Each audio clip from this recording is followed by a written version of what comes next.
everyone. Welcome. I am so glad everyone's here and that you stayed to listen to my presentation.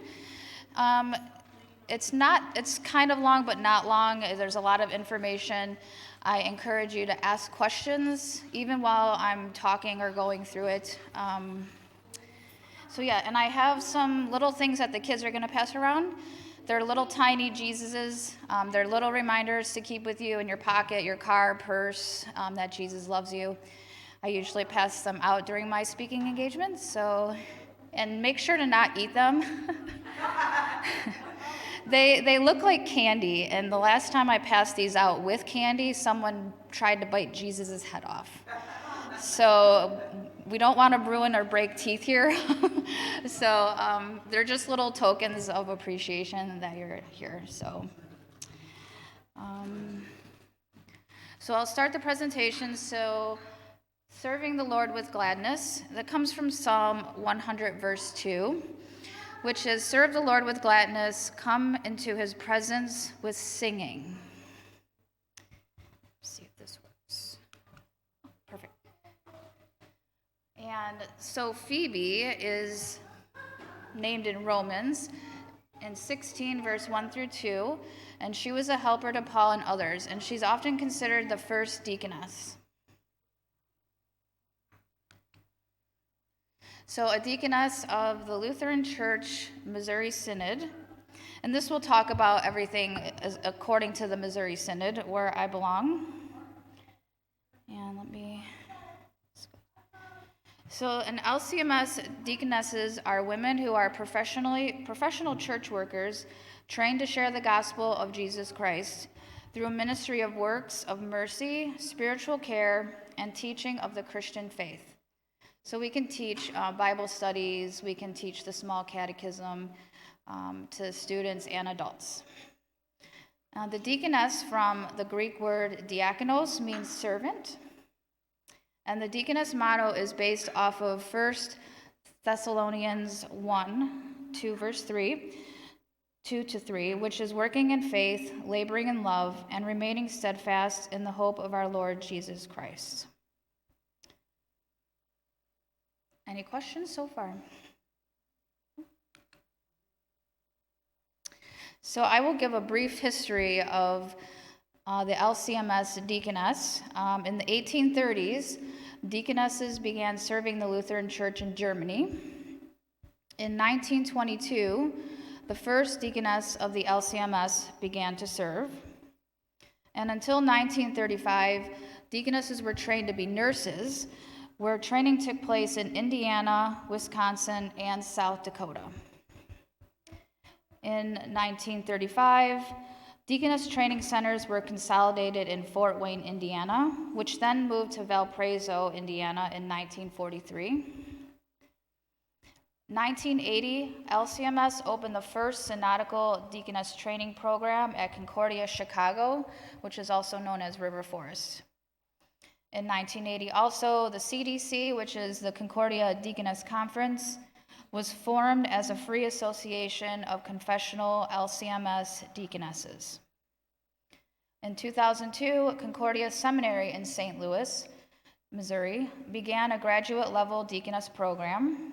And then in 2003, Concordia Theological Seminary in Fort Wayne, Indiana, began a graduate-level deaconess program, and I attend the seminary in Fort Wayne, Indiana. So I am a distance student, so what that means is I learn all my studies at home online, but there is 2 times a year that I study at the seminary, and that's 2 weeks in January and 2 weeks in July. So they give us very cold weather and then very hot weather to live at the seminary.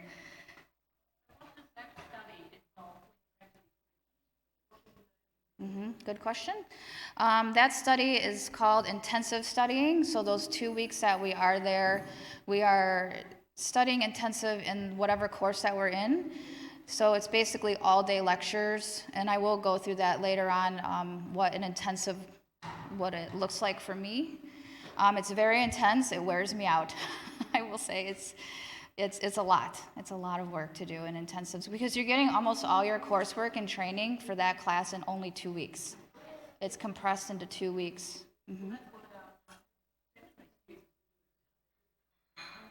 Mm-hmm.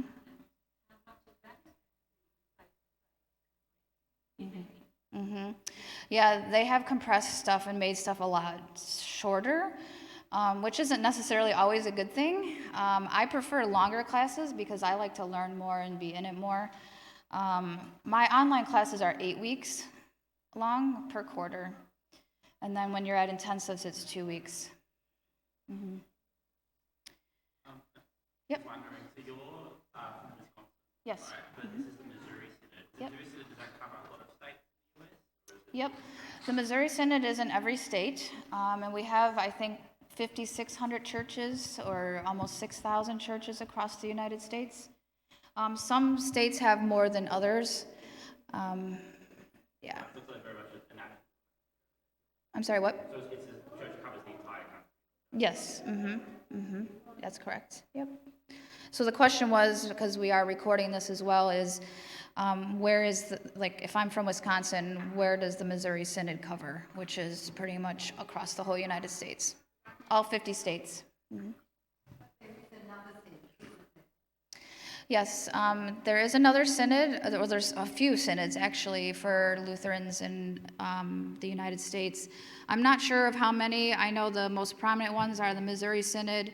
There's also a Wisconsin Synod, and there's also another synod called Evangelical Lutheran Church of America. And there's some other smaller synods, Lutheran synods in America. I don't know their name offhand, but we have a few.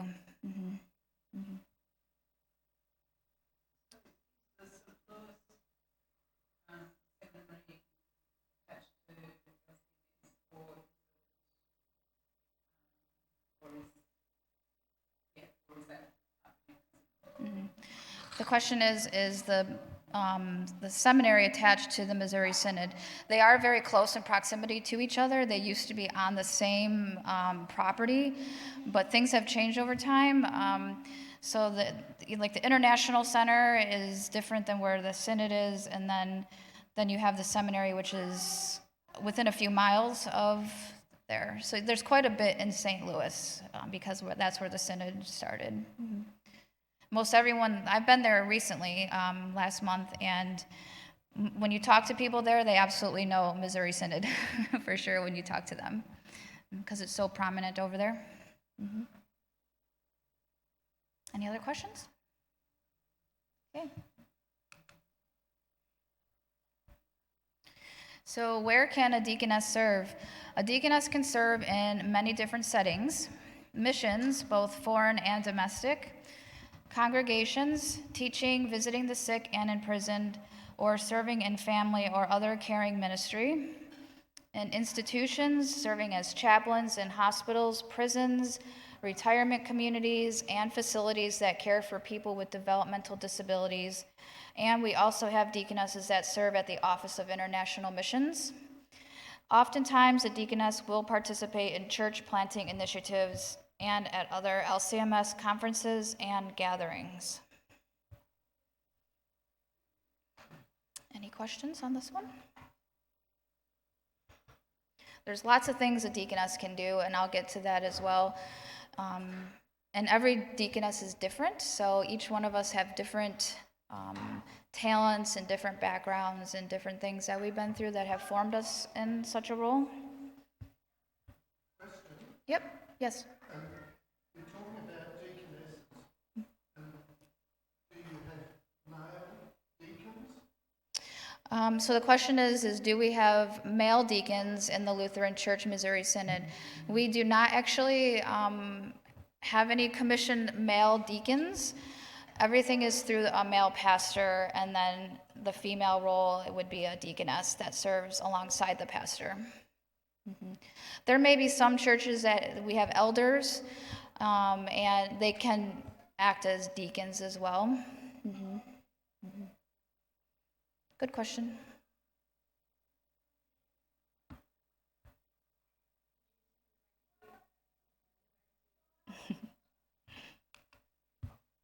Did I go too far? We're going to deaconess study. Okay. So, where can we study as a deaconess if we feel called to serve in such a way? In the United States, there's a few places that a deaconess can study. We study at Concordia Theological Seminary in Fort Wayne, Indiana.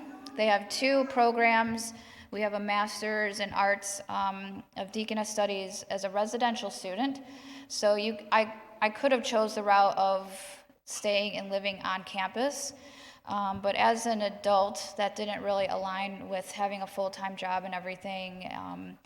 So I did the distance route where I could study at home and then attend the seminary 4 weeks out of the year. We also have Concordia Seminary, which is in St. Louis, Missouri. Their program is actually a little different than the one at Fort Wayne. It does take a little longer to complete your studies at Concordia Seminary in St. Louis. They have an online program, they have a deaconess certification, and then they also have a deaconess certification with a master's of social work as well. We also have Concordia University, which is in Chicago, Illinois, and that's a Bachelor of Arts in Theology with deaconess studies, and the colloquy is for those training outside of the LCMS programs. So if someone here wanted to train as a deaconess in the LCMS, if they had a program here similar, we would look at that as we can use those studies towards a certification here in the States. We also offer synodical pre-deaconess programs at an undergraduate level. So there's quite a bit of learning and teachings for a deaconess over in the United States.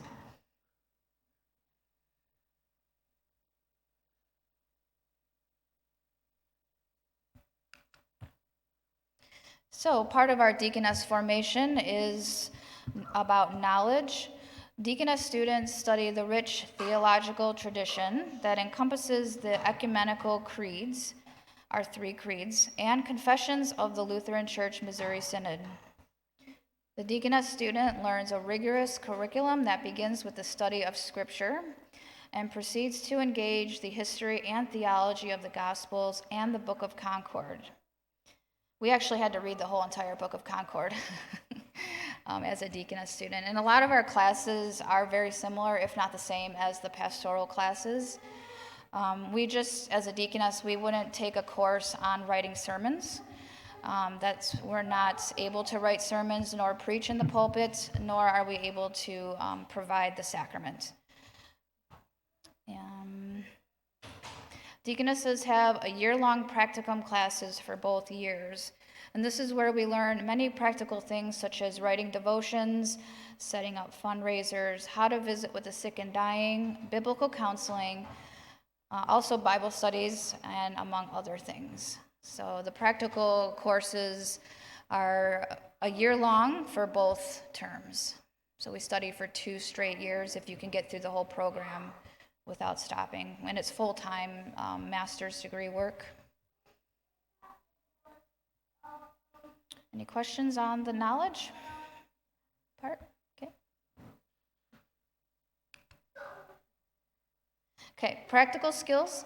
Another part of our formation. So the diaconal life commences with Jesus, who comes to serve and give his life as a ransom for many, which comes from Matthew 20, verse 28.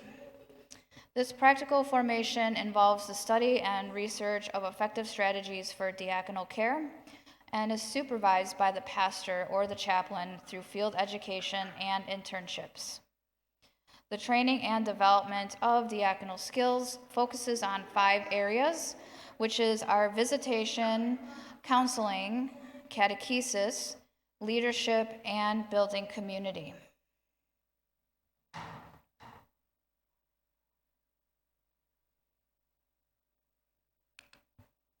Spiritual values is another part of our formation. So the deaconess program has identified 5 core spiritual values, especially associated with the deaconess vocation. Those 5 are humility, hospitality, compassion, prudence, and patience. I will make a side note about that. We all, as deaconesses, we strive to adhere the best way possible to all these virtues. But none of these virtues can be done perfectly because we're in a sinful world, as we all know. But and some of us can do one better than the other. It just comes with the role of who that person is. Yeah, and we can't do them all perfectly. So, yeah. Any questions on the values or anything else that I've mentioned so far? Okay.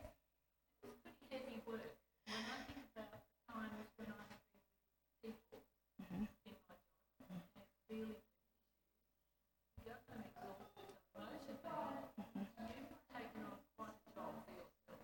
Yes. Okay, that's a good question. So the question for those being on the recording, so the question is this vocation has a lot to do with emotional stuff and a lot of teaching and a lot of dealing with people, and how is my mental health and why did I choose to have such a role? That's a great question. Thank you. I've always had a servant heart, even before coming back to church as an adult. So there was a deaconess that came to speak at my church about in 2017, and when she talked about the role of a deaconess in Germany, I was like, wow, I do a lot of what she does, and I would love to have her knowledge, and I would love to be able to serve further and do more work in the church to help people. So I asked my pastor, like, how do I become someone like her?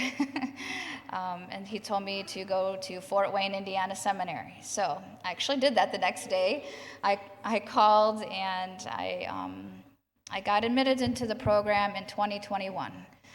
And then I will graduate in May this year. So in a couple months from now, I will have completed the whole program. So yeah, I have a servant heart and the Lord has called me in such a way, and now to serve better according to his word and to help his poor and wretched ones. So yeah, I love helping people, so yeah. And yes, it can be exhausting, just like with the pastoral role. Pastor, I can do some of the same things as him, and he does a pastor, not just Pastor Peter. They absolutely get tired, for sure.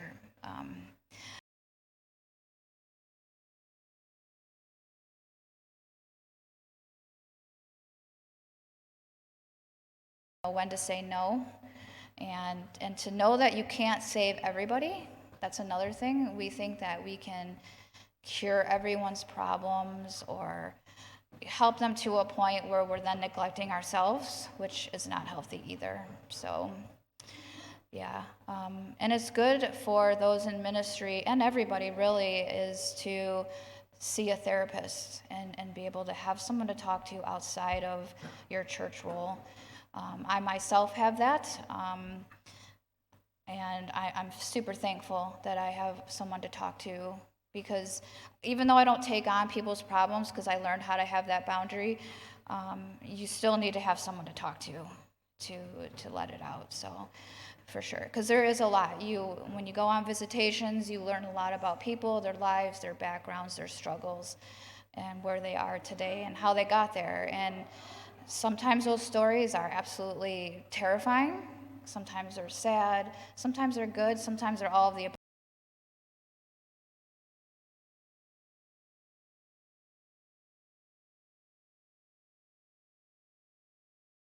It's a very tough thing to deal with, seeing people locked up, and why they're locked up, and the sufferings they have incarcerated.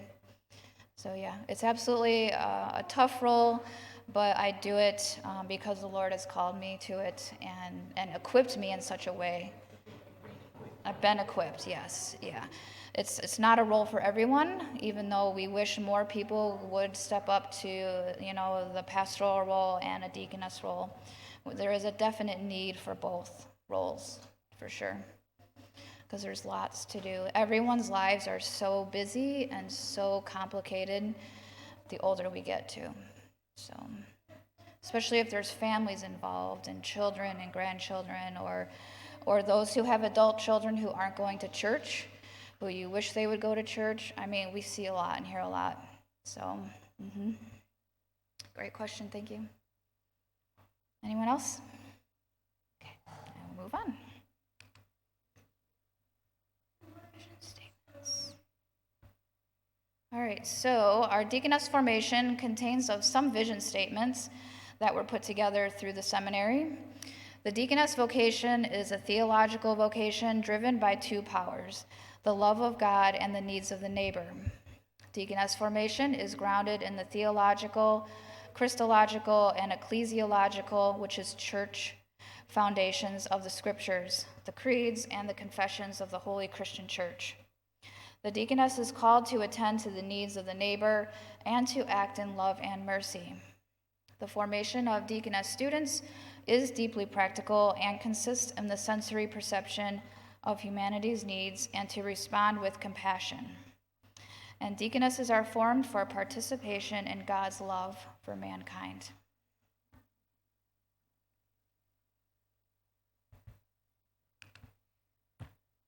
So we have the office of deaconess, which is another auxiliary office. So the office of the keys is higher than the office of deaconess.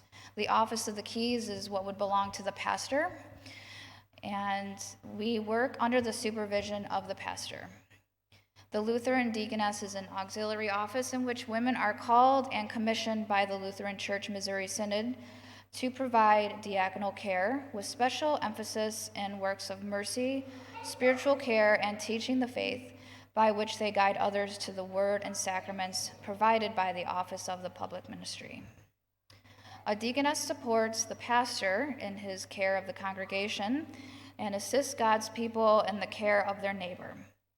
Her theological training and abilities equip her to perceive human suffering through the eyes of Christ and to embody Christ's care in the midst of suffering.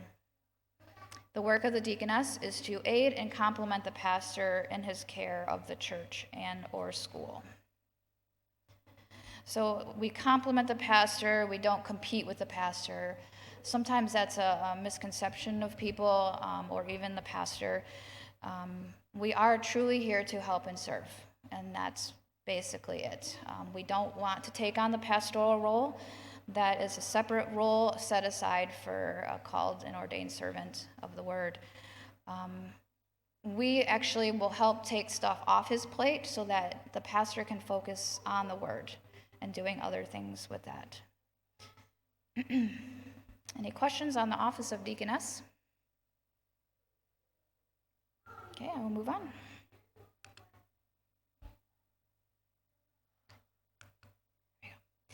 So I just have a couple pictures here. This is deaconess is installed in a Lutheran church.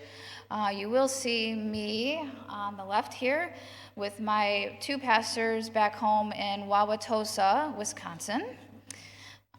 So that's me. The other one, I'm not quite sure who she is. I found it on our website. I think she's being installed into a church overseas. So just showing some pictures of a deaconess installed in a Lutheran church.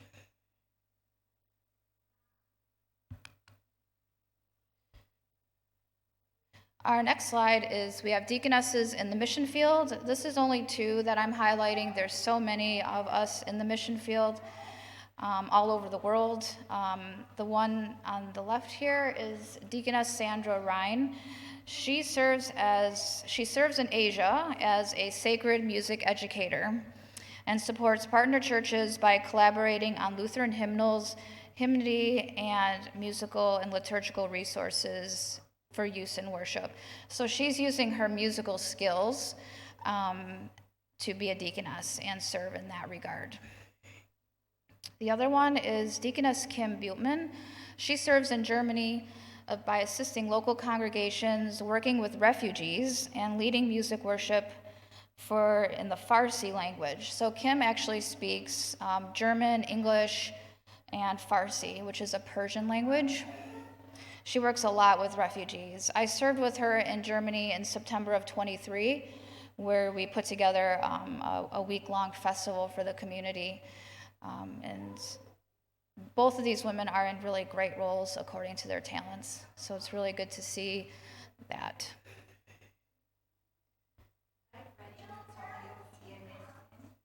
I'm sorry? Yep. So the question is are they graduates of the LCMS? And yes, they are both commissioned and graduated from the Missouri Synod. Yep. Kim graduated out of Concordia, Chicago, I think, and quite a few years ago. So they've been deaconesses for a long time, both of them. Yep, good question. Okay.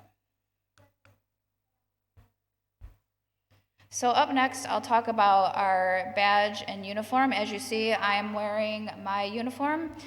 The slides are put together based on the color of my uniform. So it's all kind of put together that way. So the cross, and you'll see on here, and I'll show a picture of them next, the insignia, cross insignia on the uniform are a reminder that the deaconess serves Jesus Christ, the center of her life and faith.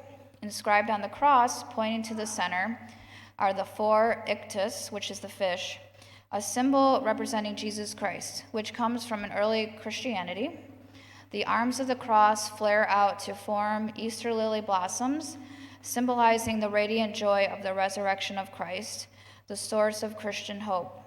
The four ends of the cross point to the corners of the world, indicating the worldwide scope of deaconess service. And this is where you'll see I have the lighter color blue one right now because I haven't quite graduated, which I will in a couple months. And once I'm commissioned with a calling, I will get the gold cross to put on my uniform. Yep. Any questions on the badge and uniforms? No? Okay.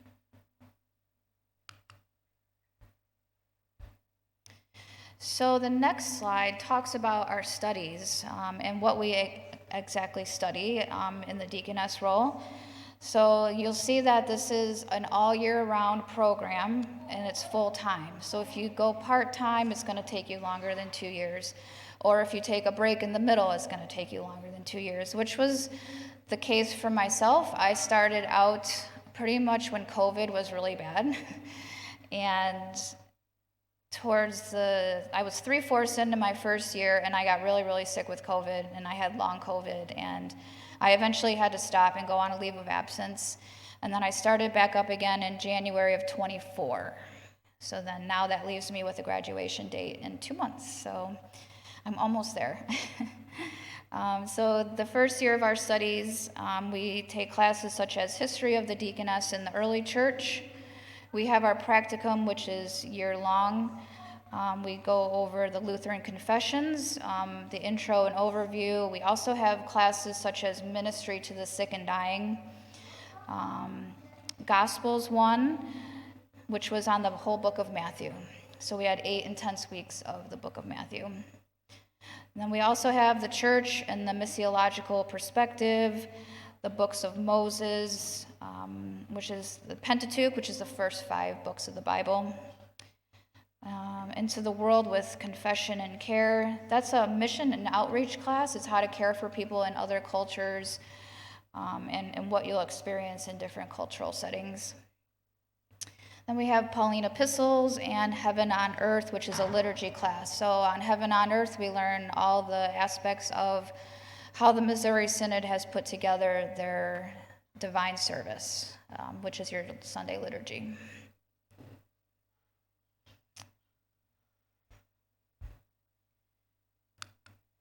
The second year studies consist of Gospels 2, which was Luke and Acts. So we had a full 8 weeks of the book of Luke, and also Diaconia and the church in the modern era. So more talks about the deaconesses over the last 50 years instead of all the way back to biblical times.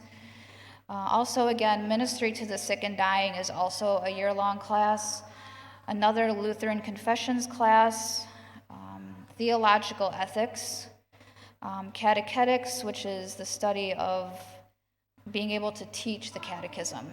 So we have teaching classes, we have counseling classes, you'll see diaconal counseling, and the theology of mercy, which is pretty much our last class. It's basically encompasses all of the deaconess role and you understanding what the mercy part of it is. So it's a very intense 2 years, if people can get through it in 2 years. So, any questions on the studies or on the classes?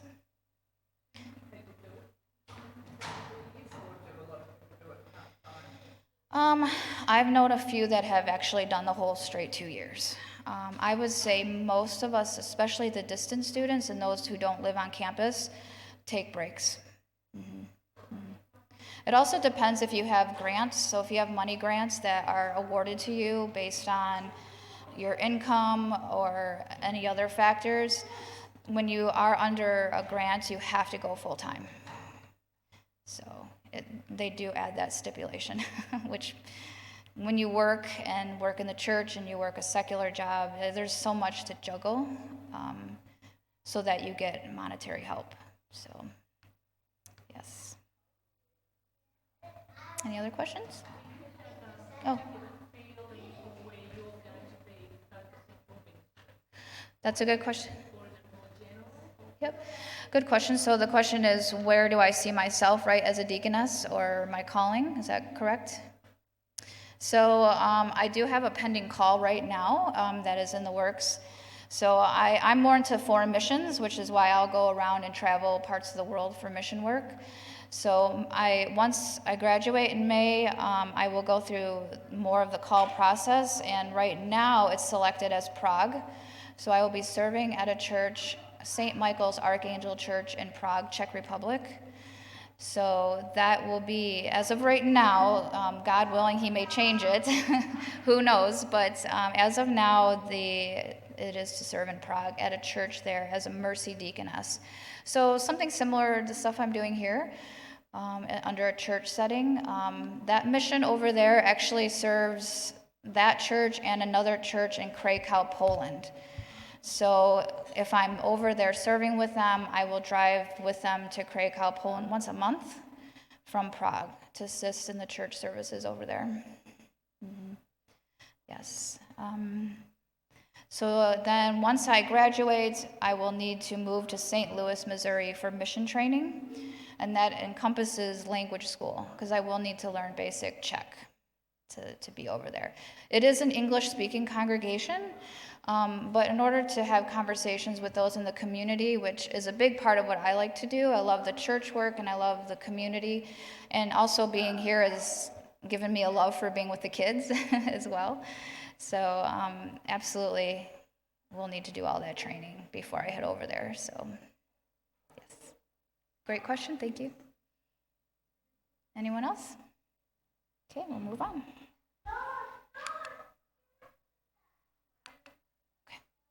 So we have student mentorship or internship in a parish.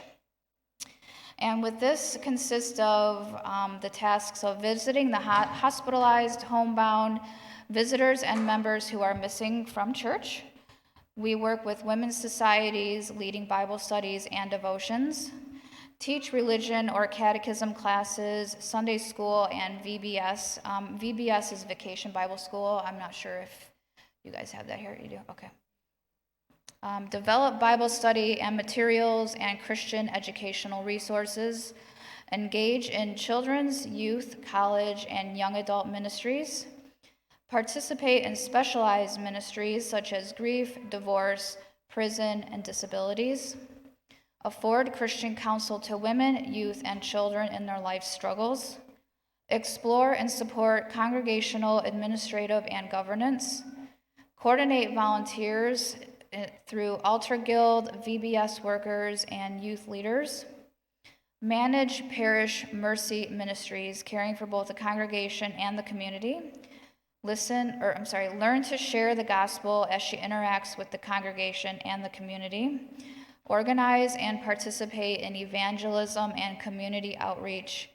Offer her unique talents such as music, art, or languages, or others. Assist in areas in which she has prior education or expertise, such as nursing, teaching, administrative, social work, child development, gerontology, counseling, and so on and so forth.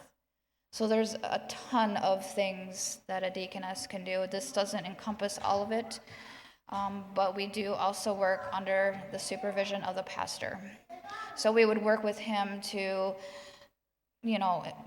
execute these kind of things. Any questions on some of those items that we can do? Okay. So we also have student mentorship or internship in an educational setting, such as the school here, instruct the Christian faith and other assigned subjects, oversee and facilitate school-sponsored student activities outside of the classroom, such as sports, special interests, and service groups or music, offer Deaconess counseling to students, their families, and staff. I'll stop there for a minute. As I've been in observing the classrooms and even talking with the social worker, that role right there would be supremely beneficial to the school here. There's so much that could be done to help a social worker, especially with the knowledge and background that we have. That's based on my observations that I've seen here. Facilitate educational and support groups that address the challenges of life together, such as grief, divorce, or parenting. Kids go through a lot of stuff if they come from a very dysfunctional home and background. I myself have come from that, so when I see children here that mirror how I looked as a child, I can absolutely see it on their faces. It makes me want to pull them in and hug them and care for them because I can feel it. So yeah, there's a lot of kids who need help, not just here, I'm talking anywhere. So, and then provide administrative support of the institution. So there's so many roles that we can do. Any questions on the educational setting part? Okay. So the next slide, I'm going to talk about my experience in the intensives and how intensives, what we do, the things that I've been through. So the intensive I took last winter consisted of theological ethics, the Book of Psalms, and ministry to the sick and dying. So that's 3 classes crammed into 2 weeks. And it is extremely intense. Like, I barely sleep. I think Kim knows how much I like to sleep. So I just added some interesting facts on here. I drive to the seminary because it's close enough for me to, and it's cheaper for me to drive there. So my time is 11 hours from Brookfield, Wisconsin to Fort Wayne, Indiana, and then I take a separate trip to Danvers, Illinois. I have 2 churches that support me out there and have gotten to know the congregation well and the people over there well, so they always invite me back. And I will be sharing my time in Australia, Tasmania with them, so they're very excited about me coming back to share about what's gone on here. And then back to home in Brookfield. So now we go by miles. So that's 750 miles round trip. My time in class lectures for the 2 weeks was about 60 hours. My time in chapel for the 2 weeks is approximately 10 hours. We have 1 hour divine service on Sundays off campus. Between all the classes, I've typed 26 pages of notes during the 60 hours of lectures. I use a lot of Google Docs and slides, so I don't write everything on paper. I can't have paper to drag around with me all the time, so the time in the cafe to eat, 16 hours. I skipped breakfast most mornings so I could sleep longer, but my Deaconess sisters would bring me breakfast to the class, so that was nice of them. I was only in the library 4 hours this time around. I slept maybe 6 hours a night, which is not enough for me. I took 1 nap for 2 hours, certainly not enough. I did presentations in class, were done successfully. We had to do theological ethics. That was one of my favorite classes, actually, where I would have loved to have that class year round, because there's so much to learn with ethics and theology when you combine them together. Ethics is what we deal with every day of our lives. So, and when you look at that through a theological lens, it can be very different than what most people can see. So I love it. It was one of my favorite classes so far. Any questions?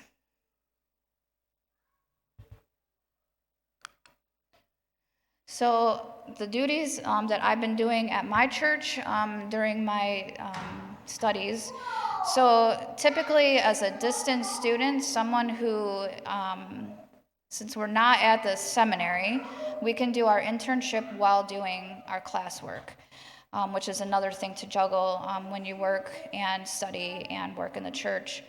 I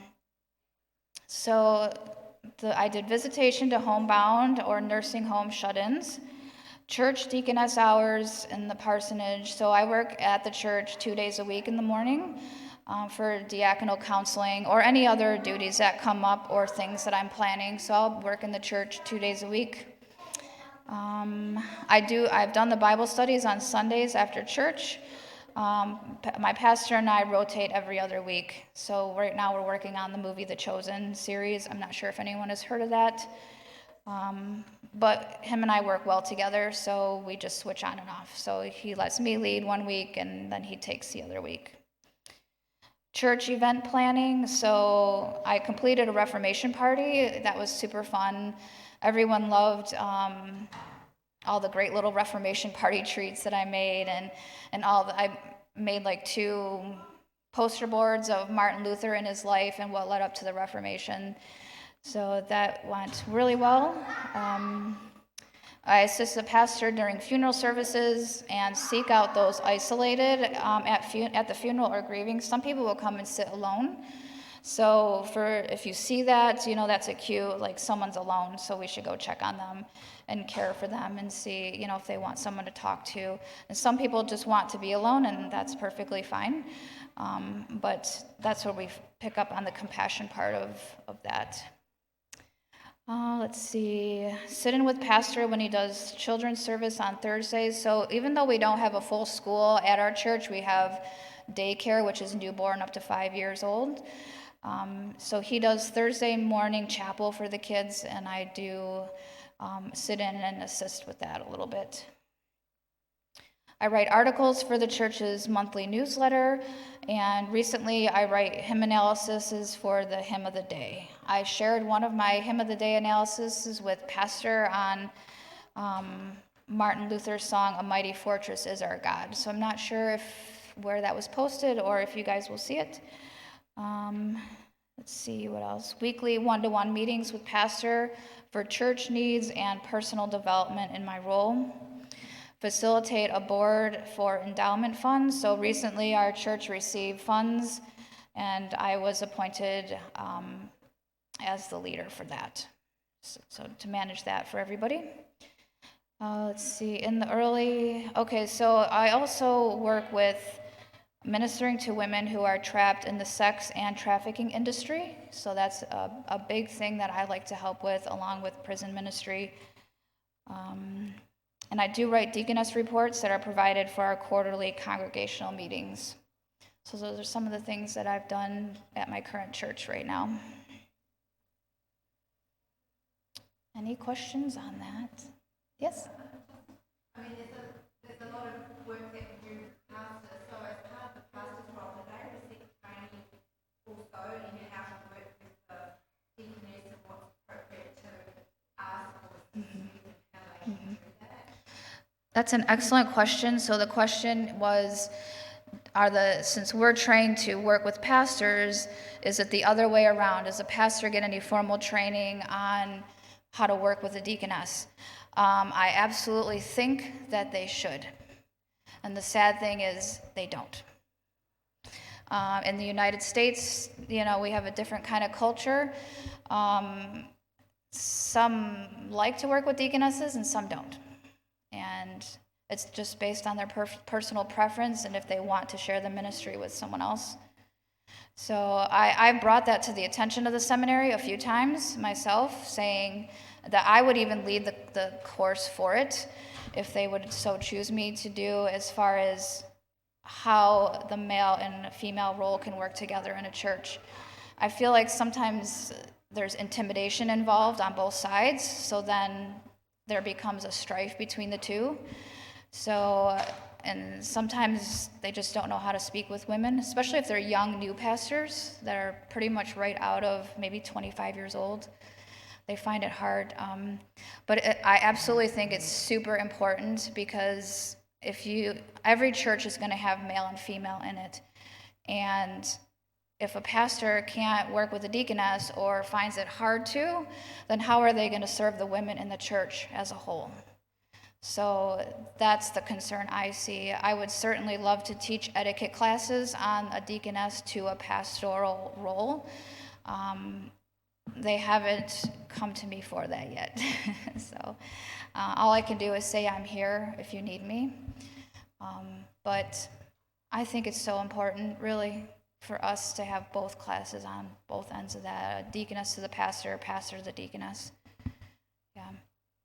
I think we live in a time where boundaries aren't really present, and if that's the case, there could be harm when they work together if they don't understand their roles fully. For sure. Great question, thank you. Anyone else? Well, that concludes my presentation. I have on here a little closing that Christ is for everyone, and deaconesses share the good news of that. So, thank you. If anyone has questions after, feel free to come up to me. I'm available at any time. So if you want my information, my phone number, my email, and you want to continue conversations with me, I absolutely welcome that. I already feel like this church here is my family now, so I feel very welcomed and loved by everyone. So thank you. Thank you, Liz. Stay here for a second, because I'm going to ask Tony to come up, and we've got a small presentation for you. Oh, geez. Thank you. I'll hand over to Tony.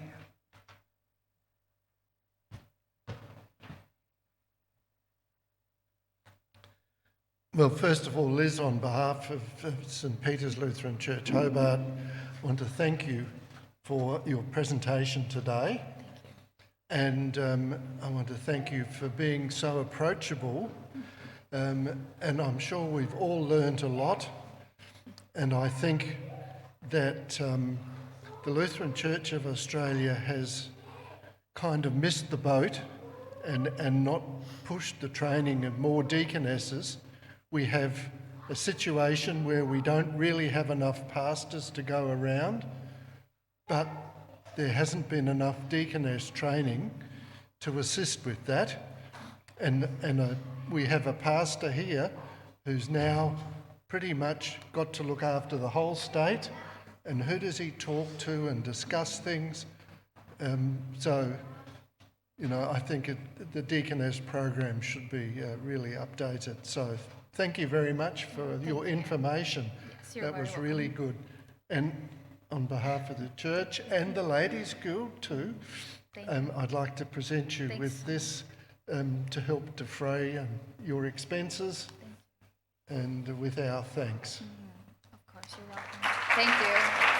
Thank you, everyone. This is so kind. Thanks so much. Okay, and now we'll join together in saying grace, and we'll have some lunch. So, come Lord Jesus, be our guest, and let this food to us be blessed. Amen. Thank you again, Liz. Yeah, thank you.